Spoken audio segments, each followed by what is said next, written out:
बिस्मिल्लाहिर्रहमानिर्रहीम। अस्सलामुअलैकुम। Welcome to JICA with तल्लत। कैसे हैं आप सब? अल्लाह आपको अपनी अमान में रखे, खुश रहें, आबाद रहें। आज मैं आपको बड़ा मज़ेदार, बड़ा टेस्टी दाल गोश्त की रेसिपी बताने लगी हूँ। ये सबका ही मनपसंद सालन होता है। आपने इस रेसिपी को ज़रूर ट्राई करना है, बड़ा टेस्टी बनता है। चलें बनाना शुरू करते हैं।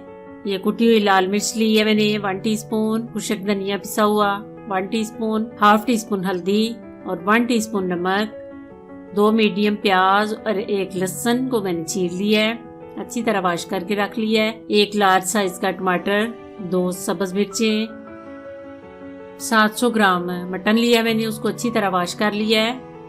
½ कप दाल ली है, उसको मैंने 1 घंटा पहले भिगो दिया था ताकि ये अच्छी तरह गल जाए। सबसे पहले पानी डाल के तो उसमें सारे मसाले ऐड करने हैं, फिर लहसुन, प्याज, टमाटर, सब्ज मिर्ची, सारी चीज़ें डाल के तो उसके बाद गोश्त को ऐड करना है। पानी आप अपने गोश्त के हिसाब से डाल सकते हैं और मसाले भी आप अपने गोश्त के हिसाब से डालें।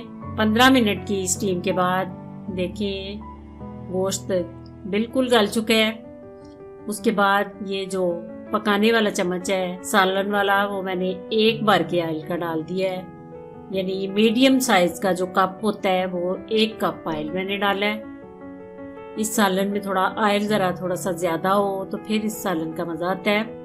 अब मटन को आपने अच्छी तरह भूनना है ताकि इसका कच्चापन खत्म हो और प्याज, लहसुन, टमाटर, सब्ज मिर्चें जो है वो बिल्कुल एक जान हो जाए।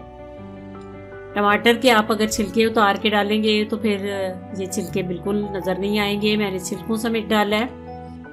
उसके बाद थोड़ा सा पानी ऐड करके फिर दाल डाल के, थोड़ा सा पानी डाल के मैं दाल ऐड कर रही हूँ। तो फिर 3 या 4 मिनट की इसको स्टीम दूंगी। दाल जब पानी में 1 घंटा पहले भिगो दी हो तो फिर इसको बिल्कुल थोड़ी सी स्टीम लगती है। ये देखें दाल मैं चेक करके आपको दिखाती हूँ कि 5 मिनट की स्टीम के बाद दाल गल चुकी है कि नहीं, ये मैं आपके सामने चेक करती हूँ। ये आप रोटियों के साथ भी सालन बना सकते हैं और चावलों के साथ तो इसका, ये आप रोटी के साथ भी खा सकते हैं और चावलों के साथ तो इसका मज़ा जो है वो दुबाला हो जाता है। इसलिए आप अपनी चॉइस के मुताबिक जिसके साथ मर्जी है ये सालन बनाएं, बहुत टेस्टी बनता है। आपने इस रेसिपी को ज़रूर ट्राई करना है। अगर पसंद आए तो इसको अपनी फैमिलीज में ज़रूर शेयर कीजिए।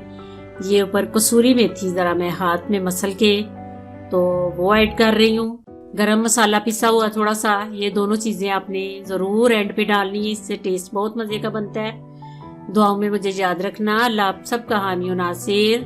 खुदा हाफिज़।